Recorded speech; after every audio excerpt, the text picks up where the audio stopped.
जो अभी आप केस सुनने वाले हो, ये केस इतना ज्यादा गंदा है, इतना ज्यादा बुरा है, मतलब कहते हैं ना कि एक दरिंदगी की गई।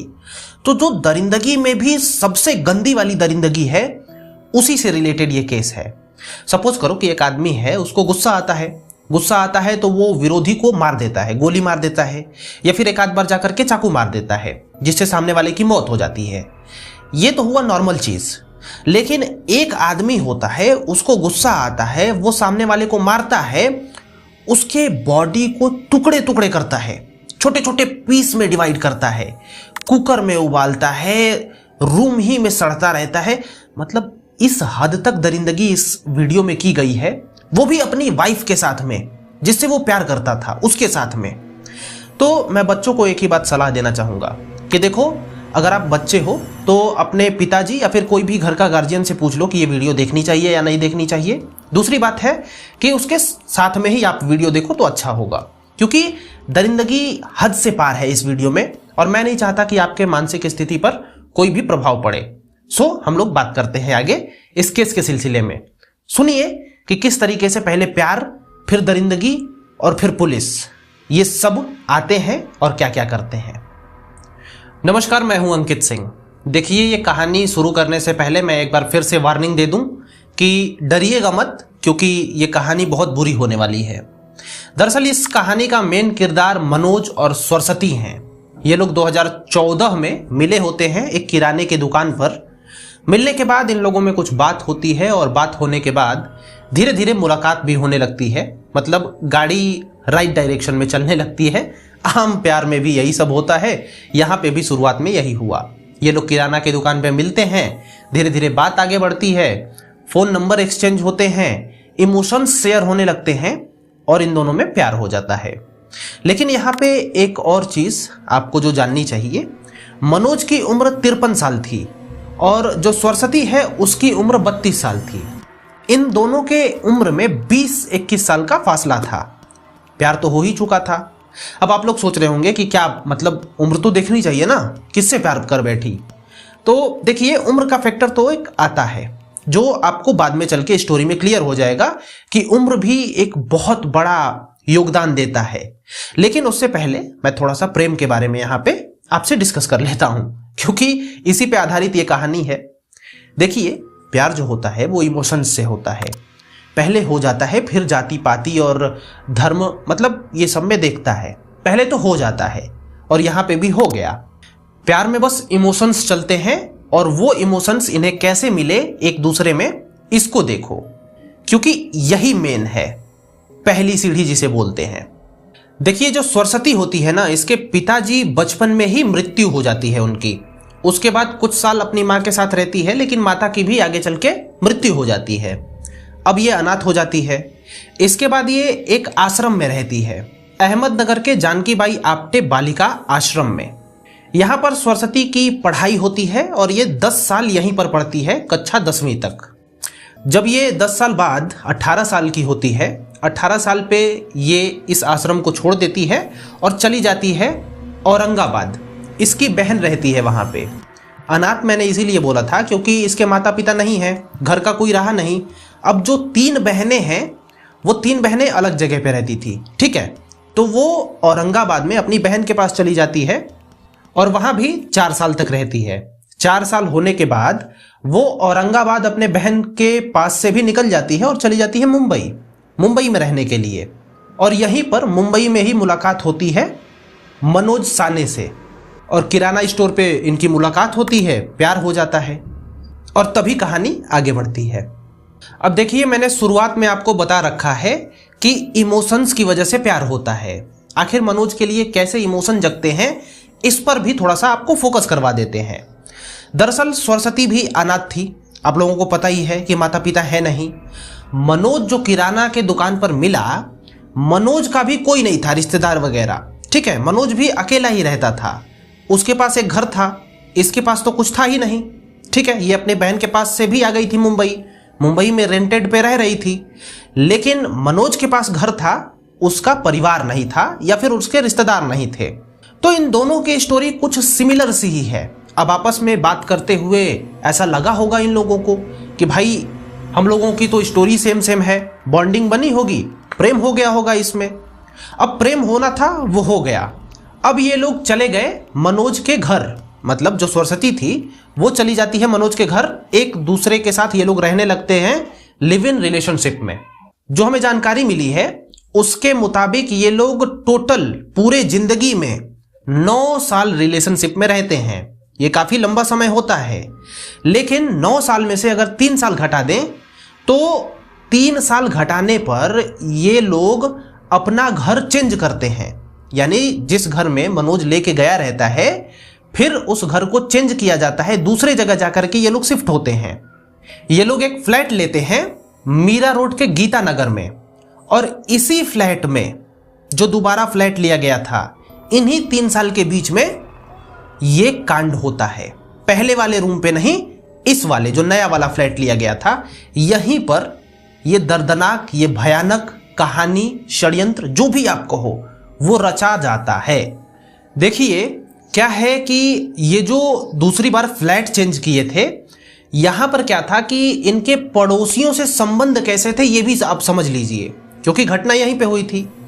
दरअसल ये लोग, पड़ोसी इनके बारे में कहते हैं कि इनके बारे में हम लोगों को पता ही नहीं था कि ये लोग रह रहे हैं यहाँ पे, और रह भी रहे हैं, कभी कभी दिखते भी थे, तो इनका किसी से मतलब लेना देना नहीं होता था, मतलब बिल्कुल अलग रहते थे। यहाँ तक कि कोई भी त्योहार भी नहीं मनाते थे।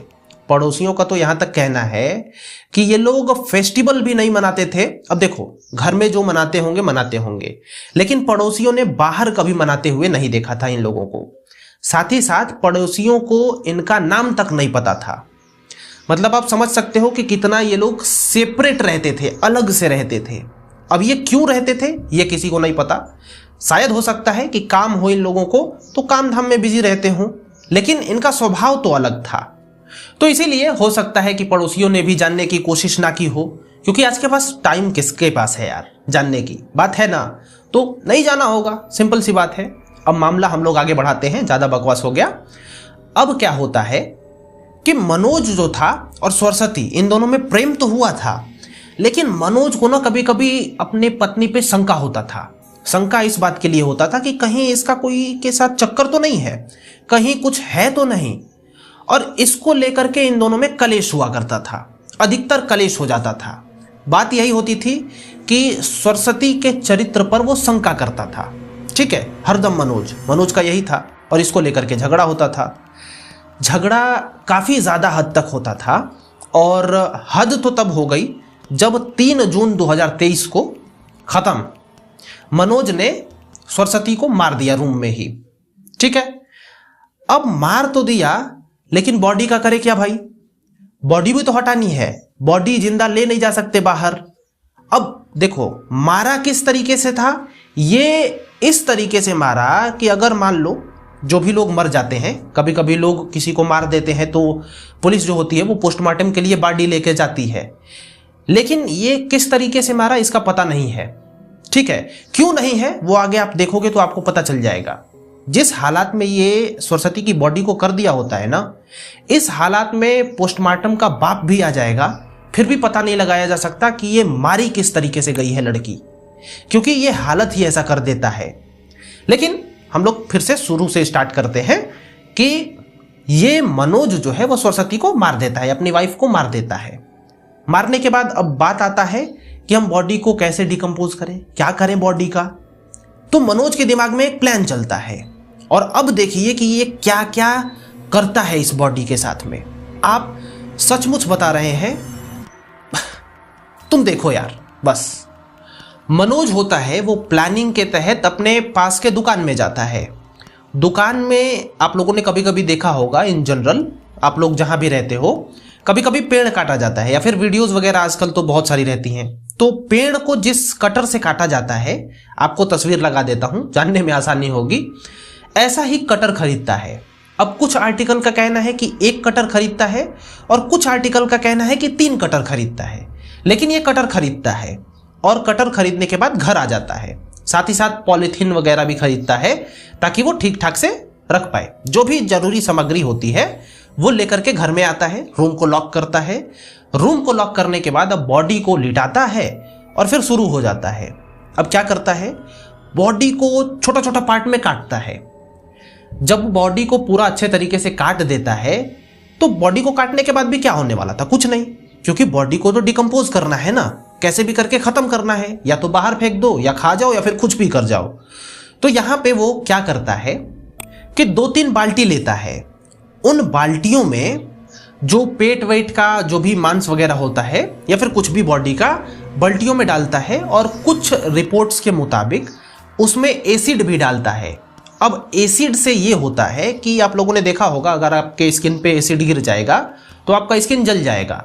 तो इसका प्लान तो पहले ये होता है कि एसिड अगर हम डाल देंगे तो वो जल जाएगा बॉडी, ठीक है, और खत्म हो जाएगा धीरे धीरे उसमें, ठीक है ना, जल जल कर। लेकिन ये तो होता नहीं है। अब भाई कोई चिकन विकन का तो बॉडी है नहीं, पूरा जिंदा एक इंसान का बॉडी है, सॉरी मृत एक इंसान का बॉडी है, नहीं जल पाता है। तो कुछ आर्टिकल का कहना है ये एसिड वाला केस, ठीक है, पर इससे कुछ मामला हल होता नहीं है। फिर मनोज एक और प्लानिंग करता है, कुकर लाता है, कुकर में कुछ पीस काट करके बॉडी का डालता है, उबालता है ताकि स्मेल ना करे बाहर, ठीक है, अलग सा हो जाए बॉडी। तो कुछ पार्ट्स वो भी लाता है। अब कुकर में आदमी करेगा भी तो क्या, कितना कर लेगा बॉडी। आप समझो कि एक ह्यूमन बॉडी का कुकर में आप उबालने लगो, कितना उबालोगे, वो भी नहीं हो पाता पूरी तरीके से। फिर उसके माइंड में चलता है कि हम इस जो मांस है उबला हुआ, इसको मिक्सर में पीसता है, जिसमें मसाले आप पीसते हो।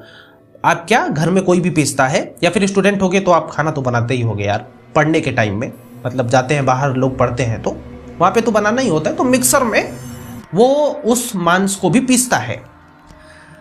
पीसने के बाद उसका वही प्लान होता है कि नाली में इसको बहा देंगे। ये भी नहीं हो पाता, कितना बहाएगा, कहां से बहाएगा, पकड़ा जाएगा तो वो भी नहीं हो पाता। सब कुछ में फेल ही हो जाता है। एट द एंड और कुछ भी सोचता है, आखिर कुछ भी करके बॉडी को तो हटाना था, क्योंकि बॉडी ज्यादा दिन रहेगी, स्मेल करेगी और पकड़ा जाएगा तो क्या होगा, समझ ही सकते हो। तो आगे भी कुछ और करता है।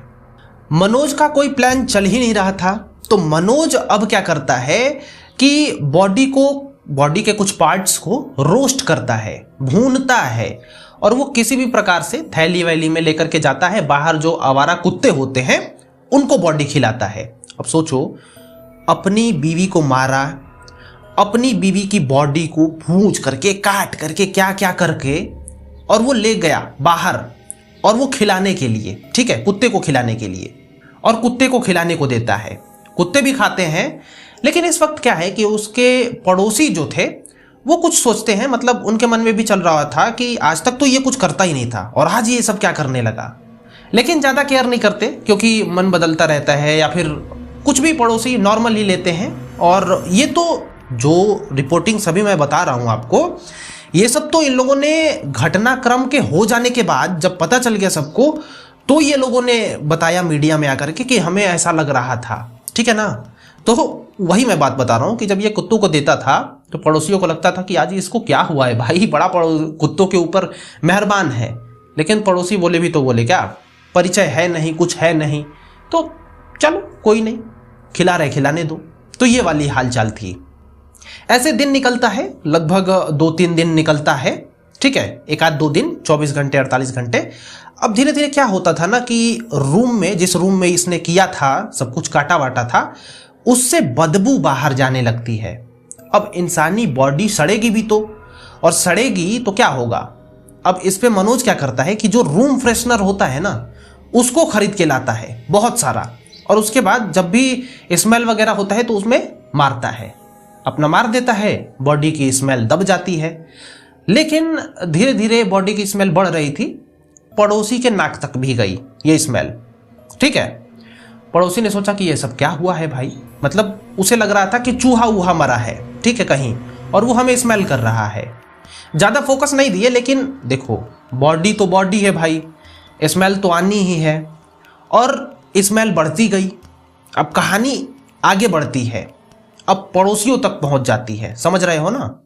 मनोज का जो पड़ोसी था उसको बदबू आती है, और उसके बाद जैसे मान लो कि सोमवार के दिन बदबू आती है उसको।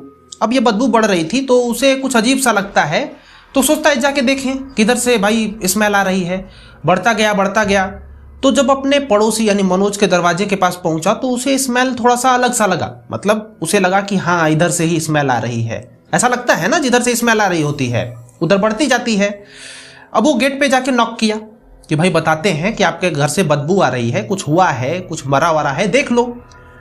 अब वो खोलता ही नहीं, मनोज अंदर ही होता है, खोलता नहीं है गेट। तो पड़ोसी सोचता है कि अब क्या ही बकवास करें, चलो बाद में बात करते हैं। पड़ोसी फिर बाहर निकलता है, लेकिन ज्यों ही वो बाहर निकलने के लिए बढ़ता है त्यों ही जो रूम में होता है ऐसा लगता है ना कि कोई सेंट वेंट मार रहा है, मतलब फुसफुस की आवाज आती है। अब मनोज तो समझ चुका था कि उसको जा रही है, शायद इसके लिए आया हो या फिर किसी चीज के लिए आया हो, तो थोड़ा फ्रेश करता है एयर को, ठीक है। अब पड़ोसी थोड़ा सा शंका में होता है, फिर बाहर निकल जाता है। तब तक कुछ ही समय बाद रूम के बाहर मनोज भी आता है और वो जाने लगता है, और पड़ोसी देखता है उसे तो उसे रोकता है कि अरे भैया रुको, आपके रूम के बाहर ऐसा ऐसा मतलब हो रहा है, स्मेल आ रहा है, कुछ मरा हुआ है क्या, आप देख लो, चलो हम लोग भी देखते हैं। तो मनोज उस टाइम उस व्यक्ति को कहता है कि अरे भाई मैं ऑफिस जाने के लिए, मतलब जाने के लिए काम पे देर हो रहा हूं, मुझे कुछ अर्जेंट जाना है, आते हैं तो वापस देखते हैं हम लोग, ठीक है। लेकिन उस वक्त क्या है कि मनोज के शरीर से भी वही स्मेल आ रही थी और वो बाहर जाने को बोल रहा था। पड़ोसी कहता भी है कि अरे भाई तुम्हारे बॉडी से भी ऐसा स्मेल आ रहा है, देख लो, लेकिन वो सुनता नहीं है मनोज, वो निकल जाता है। अब ये बात थोड़ा सा अलग लगता है उसको, ठीक है, कि इसके रूम से भी आ रही है, इससे भी आ रही है, कुछ झोल झपाटा है क्या, ऐसा पड़ोसी को लगता है। तो मनोज के जाने के बाद ये जो पड़ोसी होता है वो सोसाइटी सेक्रेटरी के पास जाता है और सब कुछ हालात बताता है। सोसाइटी का सेक्रेटरी होता है, वो फोन करता है उस व्यक्ति को, उस ब्रोकर को जिसने मनोज को ये फ्लैट दिलवाया था। अब वहां पे फोन जाता है सोसाइटी के सेक्रेटरी के द्वारा, तो वो भी आता है, उसके पास चाबी थी, लेकिन जब तक वो आता है, क्योंकि मनोज उसमें सेंटमेंट मार के गया होता है, तब तक वो स्मेल गायब हो जाती है। गेट पे वो लोग आते हैं तो स्मेल गायब हो चुकी होती है। लेकिन पड़ोसी को कुछ अलग लगा होता है, इसीलिए ये लोग मिलकर के फोन कर देते हैं पुलिस को, और अब एंट्री होती है पुलिस की इस मामले में। पुलिस को ये कहा जाता है, यही कहा जाता है, कुछ ज्यादा शंका नहीं होती इन लोगों को, लेकिन फिर भी उसको यही कहा जाता है कि देखो हमारे पड़ोसी के घर से बदबू आ रही है भाई, बदबू थोड़ा कठिन सी है, और पड़ोसी को ऐसा ऐसा बोला, सब कुछ मामला बताया जाता है। तो पुलिस आ जाती है, ठीक है, और आकर के फिर पुलिस क्या करती है आगे हम बताते हैं आपको। लेकिन जो दुर्दशा हुई थी ना, चलो आगे हम लोग बढ़ते हैं कि अब क्या होने वाला है मनोज के साथ। पुलिस मामला सुन करके आती है, पुलिस सारा मामला सुन करके आती है। 7वीं मंजिल पे ये रूम होता है मनोज का। मनोज तो चला गया होता है, लेकिन जो ब्रोकर के पास सोसाइटी का सेक्रेटरी फोन किया था उसके पास तो चाबी था ही, तो पुलिस उस चाबी के मदद से लॉक को खोलती है। जब ये लोग अंदर जाते हैं तो नज़ारा कुछ अलग सा होता है, मतलब स्मेल भी होती है, साथ ही साथ वो लोग देखते हैं खून, ये वो वगैरह वगैरह इधर उधर देखते हैं। लेकिन अभी तक ये लोग किचन में नहीं गए होते हैं। जो ही किचन में जाते हैं देखते हैं कि बाल्टी है, 3 बाल्टियां रखी हुई हैं, खून, उसमें सड़ा हुआ मांस है।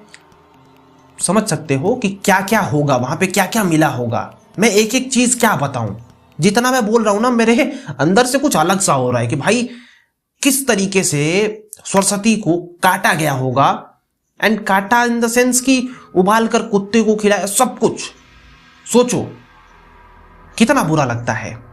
तो पुलिस ये सब देखती है, पुलिस भी हैरान हो जाती है कि भाई साहब ये क्या चल रहा है इसमें, ये है कैसा आदमी। फिर मनोज को तो उधर पता नहीं होता है कि हमारे यहाँ पे सब कुछ ये सब हो गया है। हालांकि पुलिस तुरंत फोन करती है और लोग आते हैं, सफाई वफाई रूम की होती है, जो भी सैंपल्स होते हैं हर चीज, बॉडी वॉडी, उसको पॉलिथीन में भरा जाता है, लेकर के पुलिस चली जाती है और यहाँ पे भी पुलिस रहती है, ठीक है। मनोज को अभी कुछ पता नहीं है, मनोज के वापस आने का इंतजार हो रहा था। मनोज को कुछ पता नहीं, मनोज वापस आता है, कह के तो गया था कि मैं देख लूंगा। अब मनोज वापस आता है, मनोज को तुरंत पुलिस पकड़ लेती है और लेकर के कोर्ट चली जाती है। एक बात सोचो, बाहर इतना ज्यादा स्मेल आ रहा था, ठीक है, चूहे मरने की, वो अंदर मनोज रह कैसे रहा होगा। थिंक अबाउट इट, कितना भी आप रूम फ्रेशनर मार लो, बॉडी सड़ रही है, महक रही है, उसी रूम में रहना है तुमको, क्या हालात होगा, उस रूम का क्या सीन होगा, आप सोचो जरा। तो पुलिस पकड़ती है मनोज को ले जाया जाता है कोर्ट, और कोर्ट उसी दिन रिमांड पर भेज देता है, पुलिस को सौंप देता है मनोज को। ठीक है, मनोज को पुलिस के पास सौंप देता है कि इससे पूछो ताछो, जो मामला है इसके साथ करो भैया, मामला तो इसने घनिष्ठ कर ही दिया है। अब पुलिस कुछ पूछताछ इससे करती है। देखिए, शुरुआत में मैंने आपको बताया था कि इन लोगों के बीच में एज डिफरेंस ज्यादा है। एज ही डिफरेंस की वजह से, जैसे मैंने बताया था ना कि अंत में जाकर के आपको बताऊंगा कुछ अच्छी चीजें, मतलब कुछ एज से रिलेटेड चीज, एज की वजह से ही इन लोगों ने लीगली शादी नहीं करी। ठीक है, एज की वजह से ही ये लोग मंदिर में शादी कर लिए थे। एज की वजह से ही जो लड़की थी, सरस्वती थी, ये पड़ोसियों को या फिर जहां भी ये लोग जाते थे बाहरी, जब पूछा जाता था कि रिश्ता क्या है, तो ये लड़की सरस्वती इसको, मनोज को मामा बताती थी, लेकिन थे ये लोग पति पत्नी। एज डिफरेंसेस ज्यादा थे, इसी वजह से बाहर शेयर नहीं किया गया था, बस बहनों को पता था। और ये जो बहनों मैं बोल रहा हूं कि बहने के बारे में मेरे को ज्यादा इंफॉर्मेशन नहीं है कि वो बहनें एकदम अपनी खास थी या फिर क्या थी, बस इतना ही था कि बहनें थी और ये अनाथ थी। ठीक है, बहनें खास थी क्या नहीं थी, ये मुझे नहीं पता, और ना ही बहुत सारे आर्टिकल्स में उनका जिक्र है। थोड़े बहुत में जिक्र है जहां पे उन लोगों ने ये एक्सेप्ट करा है कि हाँ, ये मनोज जो है इसके साथ शादी वादी किया था, और बाकी यही सब। ठीक है ना, ज्यादा उनके बारे में डिटेल बताया नहीं गया है। दूसरी बात, मनोज जब पुलिस के हाथों चढ़ जाता है ना, तो वो बहुत सारी बहाने बनाता है। जैसे वो भी ये कहता है कि हम लोग पति पत्नी नहीं थे, हमारी ये बच्ची थी, बेटी थी। ठीक है, फिर वो कहता है, जब और ज्यादा प्रेशर दिया जाता है तो वो कहता है कि नहीं क्योंकि मेरा तो एड्स था, मेरे को एड्स था, इसीलिए हम लोग संबंध में नहीं थे। ठीक है ना, तो बहुत सारा बहाना बनाता है, लेकिन एट द एंड जो पुलिस को करना होता है वो करती है, कोर्ट को जो करना होता है वो करती है, प्रूव होता है कि यही कातिल वातिल है, और जो भी है ये मामला रफा दफा होता है। लेकिन इस मामले को सोचो, अगर थोड़ा सा बैठ के सोचोगे ना, पक्का मैं कह रहा हूं कि इसको वर्स्ट कह सकते हैं, एकदम बुरा से बुरा केस कह सकते हैं। हालांकि जो भी है मैंने आपको बता दिया, सबको भूल जाओ, थोड़ा मोड़ा याद रखो दोस्तों को बताने के लिए, क्योंकि ऐसे सब याद रख के ना दिमाग में इधर उधर होने लगता है। खैर, मेरा तो काम ही है आप लोगों को बताना। जब मैं पढ़ रहा था मेरे को अजीब सा लग रहा था, तो ही मैंने आपको कहा कि भैया मत देखो, ठीक है ना। और अजीब है भी भाई, अपनी बीवी को इस तरीके से काटना, मिक्सी में पीसना और कुकर में उबालना, कुत्तों को खिलाना, इंसान कर सकता है क्या? अजीब तो है। खैर, राम राम, मैं हूं अंकित सिंह, और हाँ, सब्सक्राइब कर लीजिए। मिलते हैं अन्य वीडियो में।